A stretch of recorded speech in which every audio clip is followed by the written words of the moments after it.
حدیث شریف میں آتا ہے کہ آپ نے فرمایا من المفلس، غریب کون ہے؟ کہا جی من لا درہم لہ،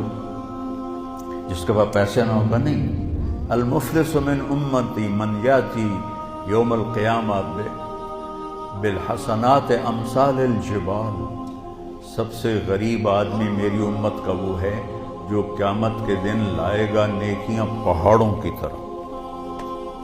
لیکن چکر باز تھا،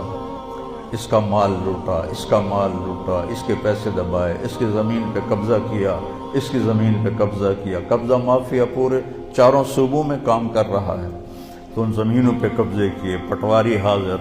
اور تحصیلدار حاضر، اوپر تک سب لائن حاضر ہوتے ہیں، سب کو جا رہا ہوتا ہے۔ کیسے دھوکے میں پڑے ہوئے یہ لوگ، یہ پاگل جانتے نہیں کہ جو موت آتی ہے تو آدمی زیرو ہو جاتا ہے۔ جو کچھ یہ بے وقوف حرام راستوں سے بنا رہے ہیں